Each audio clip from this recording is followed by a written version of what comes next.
you must be prepared to work hard. And just a few years ago, Corey Harrison appeared to be in dire straits. He was working 60 hours a week, taking out loans, and barely making ends meet. Everything changed after his grandfather passed away. The music family was taken aback by the old man's will. Sons were excluded. Grandchildren received millions. However, there is a topic no one discusses. Behind the scenes, Corey made maneuvers during the family's legal disputes over inheritance. He quietly rose to become one of the wealthiest reality stars in the world. By 2025, owning residences valued at millions of dollars. However, it's not the true story of how he became so wealthy.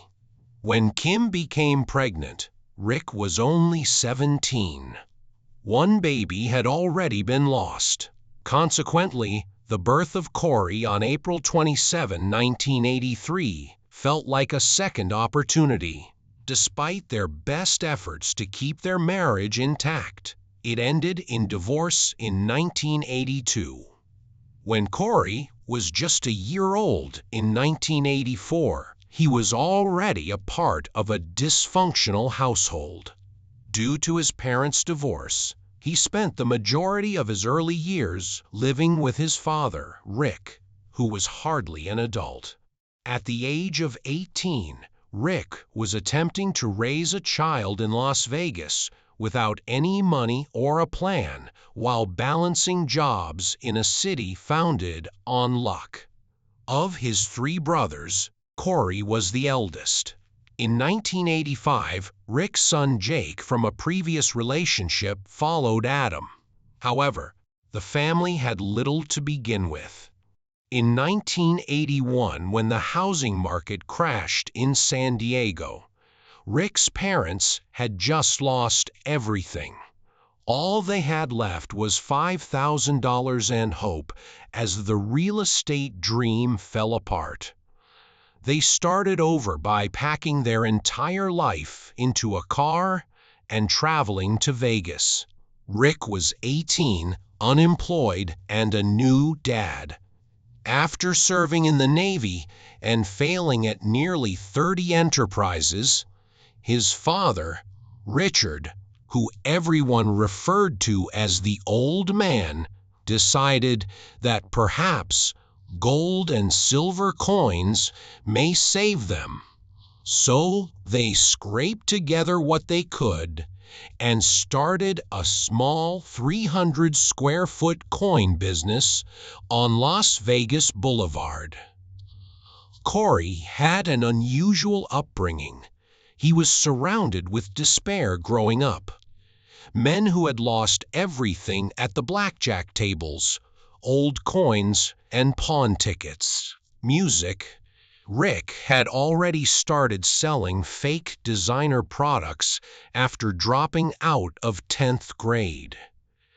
A teenage father who began using drugs in elementary school, he dragged Corey to pawn shops and backroom scheming to earn money for rent. The store served as both Corey's classroom and playground when his mother was absent. He was already learning to distinguish between the real and the fake before he was even 5 years old. The Harrisons eventually received their pawn license in 1989, following 8 arduous years of waiting. According to a city regulation, each 50,000 residents could only have 1 pawn license, music, and Rick kept a close eye on the stats. The license was obtained, and the gold and silver pawn shop was open just 2 miles from the Strip when Vegas music reached a population of 250,000.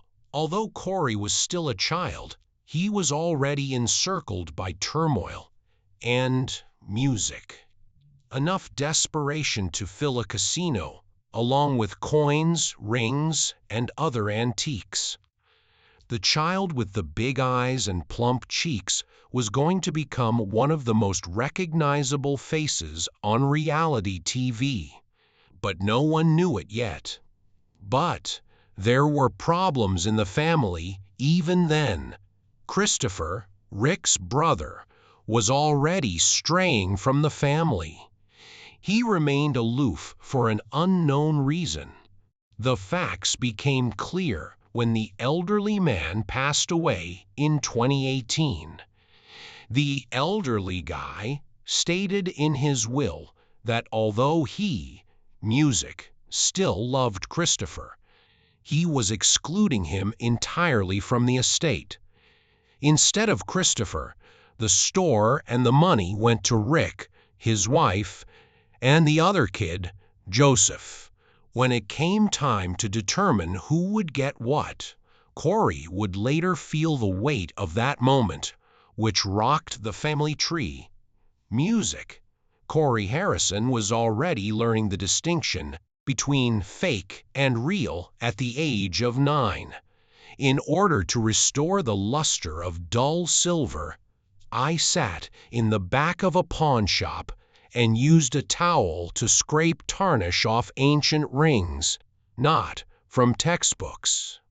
His grandfather, Richard Harrison, also referred to as the Old Man, had determined it was time for the youngest Harrison to start making a living in 1992 in Las Vegas. Corey received hardly enough money to purchase a snack. In reality, though, he was gathering lessons: how to identify scratches that had significance, how to determine age based on patina, how to add value again without compromising authenticity. Additionally, his father Rick would put him to the test in between polishing sessions, inquiring the potential value of an object while holding it up. It was more than just a job at the pawn shop. His school was there. When Corey was 10 years old in 1993, he saw firsthand what it was like to follow his gut. A gold chain was brought in by a customer. While everyone else was occupied, Corey didn't do nothing. He realized something was wrong when he lifted it up, felt the weight, and examined the sheen. The gold appeared very pale. The hue didn't seem correct. Fake, just gold-plated junk, he said to his grandfather, who verified it. Corey received a $5 bonus that day. The money wasn't the issue. It was the knowledge that he had an eye, and that, although he could be tricked, he didn't have to. His life was forever changed by that $5 lesson. By 1995, Corey had lost interest in recess. He was in the back of the store, buried in dusty comic book boxes, while other children kicked soccer balls. He wasn't merely having fun. He was learning, classifying, and sorting. He discovered something that made his heart race one afternoon. Werewolf by Night is a Marvel comic from the 1960s. The thing was lying there, almost forgotten. He showed it to Rick, who grinned and estimated its value at about $200. It could as well have been a treasure box to a 12-year-old.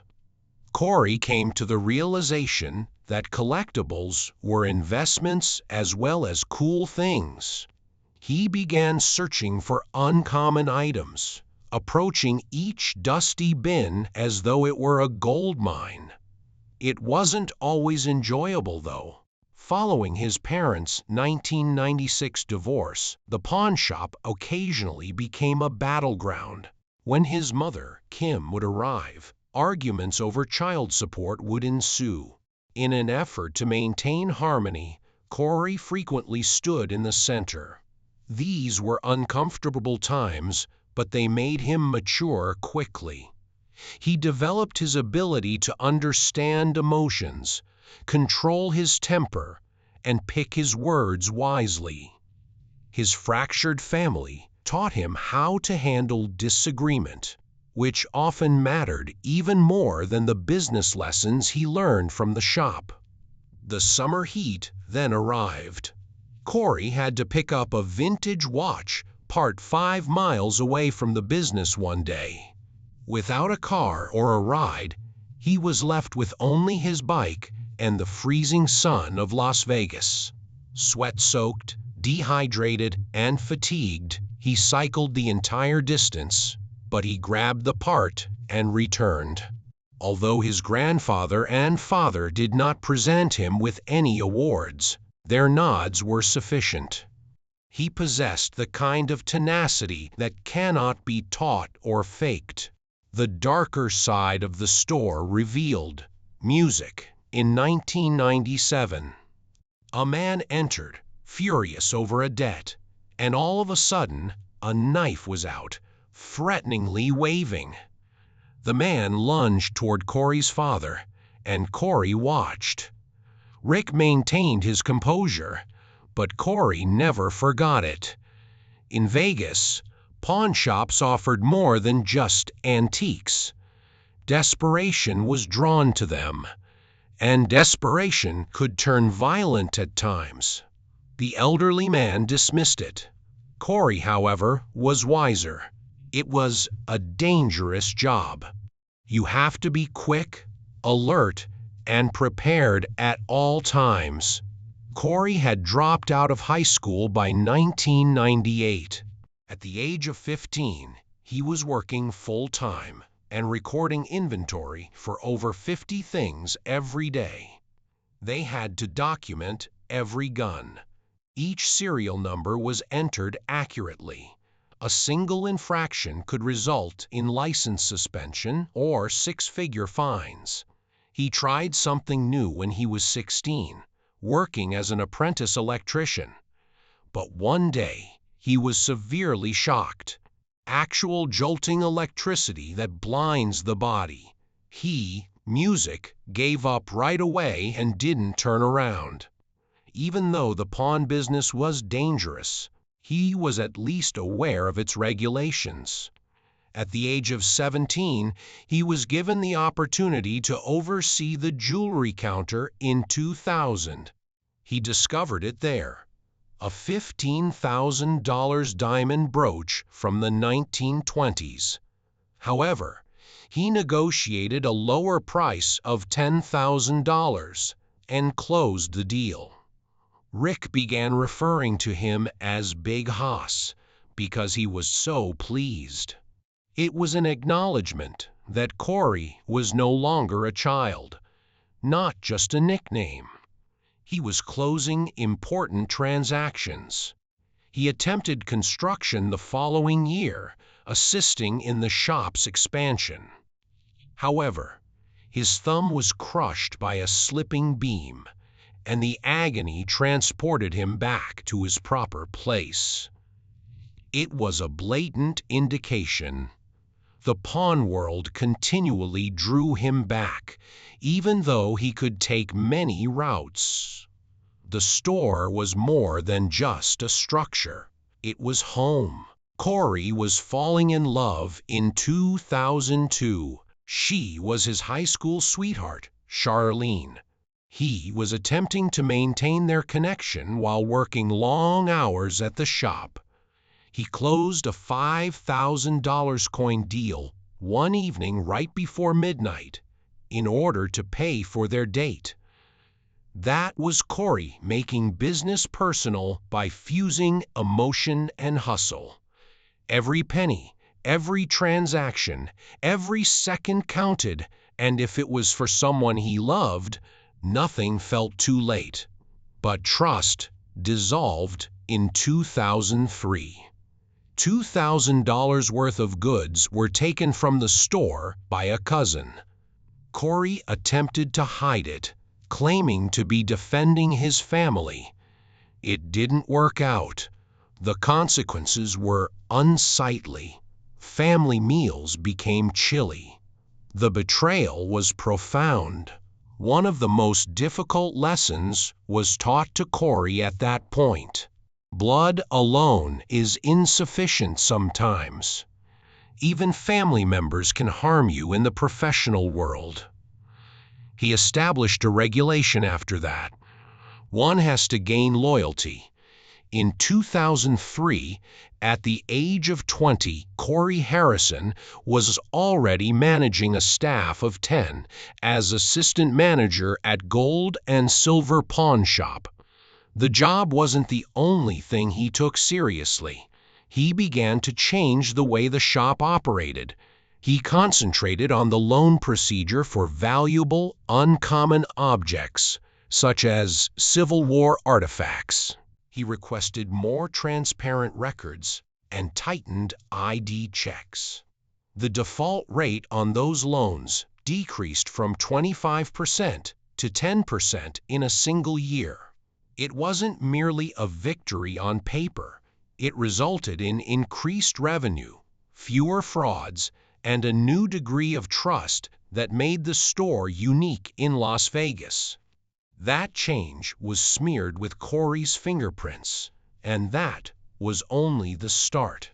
By 2005, his perspective changed as he observed the packed aisles brimming with collectibles. At a time when most pawn shops hardly had computers, he began uploading pictures of more than 1,000 things to an online catalog, which seemed music extreme.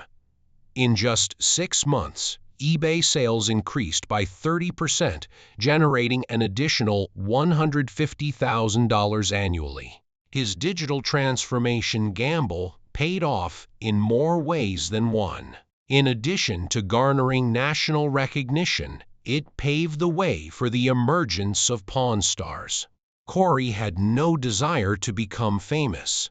He was simply using a forward-thinking approach to problem-solving that most others in the industry didn't anticipate. Then, he made a big gamble in 2006. A $50,000, 1948, Harley-Davidson, music knucklehead was brought in by a customer. Corey thought it was true. Even though his father, Rick, didn't, Corey persisted in getting the loan. The bike went to auction after the purchaser failed, and it brought $75,000 at auction. That $25,000 profit demonstrated Corey's keen intuition. Not only did that deal garner media attention, but at the age of 23, it also gave him a share in the store. That bike was a game changer. Corey was doing more than simply running the store after that. He was influencing its course. Things became chaotic in 2007. A $20,000 fine was imposed on the shop after a Nevada casino audit revealed careless documentation. Despite taking the hit, Corey chose not to accept it. He completely redesigned everything, putting in place a digital music system that meticulously documented each loan. A year later, the books were so spotless that state regulators praised them. He made a painful error into a standard that other professionals in the field began to follow. Everything could have been ruined by the recession of 2008. Luxury goods ceased to be sold, and the store's earnings fell by 40%. Corey cut back on hours, judiciously rehired personnel, music, and began working full-time as a foreclosure jewelry appraiser. He handled 500 pieces himself in a difficult month. The store recovered 70% of its earnings by 2009. It was saved by Corey. When others were permanently closing their doors, his ability to adjust swiftly and composedly kept them open. In the same year, he studied authentication in further detail under his elderly grandfather. Corey committed more than 500 items of jewelry, rare coins, antiques, and Civil War artifacts to memory. Corey saw clues that a sketch a man brought in was a fake, even though he claimed it was a $100 Picasso. In addition to saving the store from a six-figure loss, he demonstrated his ability to calmly and precisely spot forgery and hype. Then everything changed on July 19, 2009. The first episode of Pawn Stars was broadcast. In one scenario, Corey was shown negotiating a vintage guitar from $1,500 to $800. The audience adored it. He became a popular favorite in just 1 second. The show was drawing 1.5 million people each week by the end of the year. The store's daily foot traffic increased from a few hundred to more than 500. People were waiting in line. The only way to control the turmoil was to hire staff. Corey was no longer merely a businessman.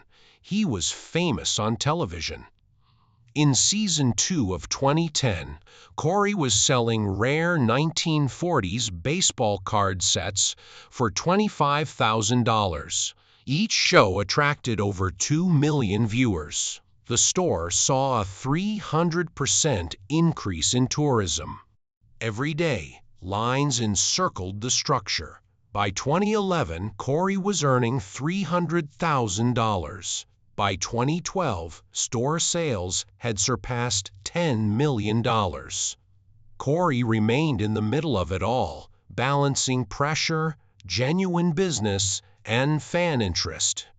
He was the anchor of the store, which was now a landmark. Tension with Chum Lee erupted on television in 2011. The drama drew 4 million viewers as the two battled over a $10,000 sword. Producers took advantage of the conflict. Corey took advantage of the attention. As the show expanded, his salary increased by an additional $300,000. He was occasionally asked to script reactions behind the scenes for music. However, Corey's music, instincts, and emotions were never phony when it mattered. When a real deal came through, fans could tell the difference because he remained focused and sharp.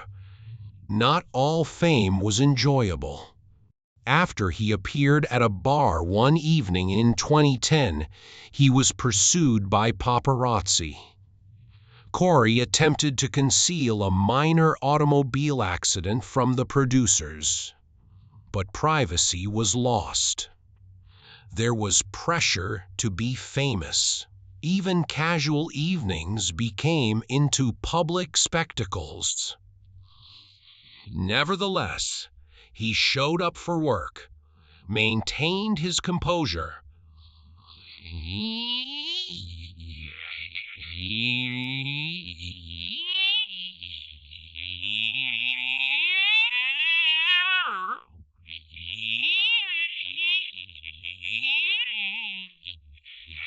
represented the shop's transformation.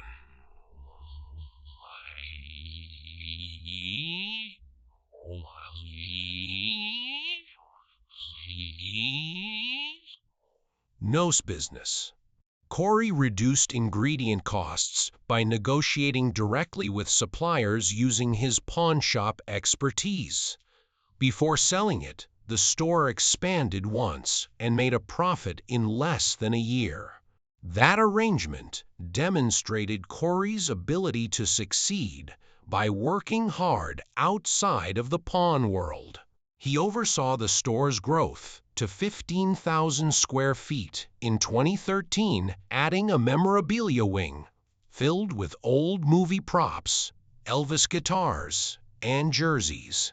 The annual revenue increased from $7 million to $10 million. The store evolved into a Hollywood attraction, a museum, and a retail store.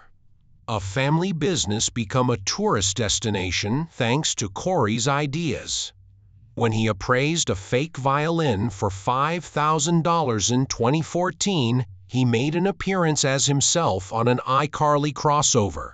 Even though it premiered in 2012, the Pawn Stars brand reached a younger audience in 2014 because to replays and buzz, deals on merchandise came next. Corey was now more than just a member of a popular show. He belonged to the pop culture of teenagers. In addition, he won 70% of the episodes of a spin-off trivia program that he co-hosted, Pornography. He donated all $100,000 of his winning money to charity. It was more than a TV stunt. Corey took advantage of the publicity to support kid initiatives and food banks in the Las Vegas area. More than just a deal maker was seen by the fans. They noticed heart. However, things weren't always easy. Corey started a vintage cosmetics boutique and beauty bar in 2015. Antique cosmetic kits and perfumes attracted collectors. However, a scandal erupted in 2017 after an employee stole inventory valued at $100. Despite his best efforts to recover, Corey closed the company. The lesson about the dangers of trust and specialized retail was harsh. Corey experimented with cryptocurrency that year, taking Bitcoin as payment for pawn loans. A digital wallet worth $50,000 was compromised and drained. The experiment was terminated by that error. "Stay with what you know," he said, shutting it down. Although it was painful, Corey moved on, reestablishing his foundation in material possessions and in-person interactions. He was developing as more than just a businessman. Corey weighed 402 pounds in 2013. A near diagnosis of diabetes frightened him into action. He paid over $20,000 with 4 credit cards and drove directly from his doctor to get lap band surgery. In 6 weeks, he lost 50 pounds. 1 year later, he lost 150. He lost 192 pounds and weighed 210 by 2015. The transformation was breathtaking. He won a second time thanks to that change. He was evaluating up to 20 items every day by 2016. He even sold a remarkable diamond set in ancient glasses for $300,000. His career took a fresh turn with that fan-favorite episode that debuted his new appearance. In 2017, Corey began jokingly pushing Chumlee to work out on the set. Chumlee lost 160 pounds as a result of the rivalry. Viewers were motivated by their fitness journey, which was featured on the show. Additionally, it made the store a livelier, more vibrant space. Then, Corey's granddad died in 2018. Despite the profound loss, Corey gave his all to his career. He maintained the shop running, traveled for discounts, and appraised 100 goods every week. By 2019, he had $5 million in net worth. That year demonstrated that his strength was not limited to his sense of worth. When it hurt the greatest, he was able to continue. The pandemic struck in 2020. Corey turned quickly. He closed remote deals, including a $1 million W2 helmet sale, and spearheaded the transition to virtual evaluations. Because Corey continued to move, gold and silver continued to move while others stopped. And he remained authentic throughout. Music. He revealed in a 2019 confession how he nearly developed diabetes and how that fear altered his course in life. He wasn't trying to be flawless. He was demonstrating that survival requires choice and growth requires suffering. Corey Harrison married Charlene Betancourt, his high school sweetheart, when he was just 21 years old. That was in 2004, and it did work for a while. However, the burden of the pawn shop, filming the show, and constant music travel began to mount. He was followed from city to city by rumors of adultery while on filming trips. They ended it quietly in 2015 after 11 years. There was only a silent split and two people going in different directions. No statements, no press war. Corey's single status was short-lived.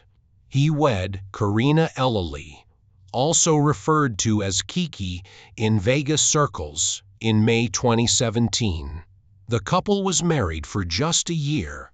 Their divorce had already been finalized by September 2018. They attributed it primarily to work schedules and referred to it as irreconcilable differences. In October 2018, however, their son Joshua was born a few weeks after the divorce was finalized. Despite the difficult circumstances, they maintained their composure and began co-parenting right away. Something changed in Corey's life that year. In 2013, he underwent lap band surgery after losing 402 pounds to 210 pounds. It went beyond simply losing weight. A reset was made. He began skiing and boxing, activities he hadn't been able to perform for years. He completely stopped heavy drinking after his son arrived. He pushed balance into his life, but the pawn store still required 60-hour weeks. He would occasionally even appraise baby goods, such as a vintage stroller that was valued at $500. Half as practice, half as a joke. He had been grounded by fatherhood. He used it as a new compass. Then came the phone call that nobody hates to make. His younger brother, Adam, was discovered dead in a guest house in Las Vegas in January 2024. He was just 39. It was confirmed by the coroner. Overdose on methamphetamine with fentanyl. Deadly but unintentional. Their father, Rick Harrison, called it a wake-up call in a public statement. Corey didn't say much. When the news came in, he was recording, but he was silently grieving behind the cameras. Although the family kept it quiet, Corey's expression changed. Fans drew attention to his slouched posture and worn-out appearance in the 2025 promos. No one from the family spoke up, despite online speculation about scoliosis or more serious health problems. The quiet was self-explanatory, and Corey's past wasn't quite spotless. He publicly reached his lowest point in August 2014, while on a motorcycle tour stop in Jefferson City, Missouri. He became so inebriated after 7 nights of partying that he peed on a bar stool and lowered his pants. Customers snapped pictures. Before being ejected, he threw a stool at employees. The video became widely shared. Later, he described it as not my finest moment. His off-screen life had already started to fall apart by that point. It didn't help that Corey got dragged into Chumley's legal troubles in 2015. When police raided Chumley's home, they discovered guns, meth, and music. A portion of the $62,000 bond was used by Corey to bail him out. He even gave a court testimony. It did more than merely raise questions about the pawn store. It also brought Corey's name into disarray. And nothing settled down. Corey was arrested for DUI in Las Vegas in September 2023. Around 2:00 a.m., police reported that his Ford F-250 was swerving. They discovered him sluggish to react, with red, drunken eyes. After first refusing a breathalyzer, he provided a blood sample. They drew blood since the breathalyzer was not functioning. He spent 8 hours in jail. Later, he claimed medical distractions and vowed to fight the charge. Behind the chaos, there was tension nobody saw coming. After Richard "Old Man" Harrison died in 2018, the will dropped a bomb. He had updated it in 2017, cutting out his youngest son, Christopher, completely. Corey inherited shop, music, stakes, and cars. Snorts, court documents confirmed it. Family rifts widened. Meanwhile, Rick was getting sued by Joanne Harrison, his stepmother, over claims she was denied over $500. in cash and silver. Corey was named in the lawsuit. The family's million-dollar empire turned into a battlefield, and Corey's net worth quietly climbed past $5 million during the drama. Things weren't easier with the show either. In 2023, Corey clashed hard with producers. He hated being boxed into a scripted character. Off camera, he was done pretending to be 23 while turning 41. The arguments were so bad that some weren't even allowed to air. Corey wanted a bigger stake in the business, or he'd walk. After tense talks, he got 5% ownership and a raise, but that didn't fix the burnout. In September 2024, 3 months, music. After wrapping season 23, he left Las Vegas. No farewell episode, no big send-off. He just packed up and moved to Tulum, Mexico. It was a clean break. He started fresh, forming friendships with locals, including the mayor. He gave a shout-out on Instagram to his 500,000 followers. He began building a barbecue restaurant called Big Horse's Smock and Joint, and got into real estate flipping. The pawn shop was behind him. The cameras were, music, off, and he didn't want them back on. He sold his Vegas home for $2 million, which he had bought for $1 million in 2013. He kept his share of the gold and silver pawn shop.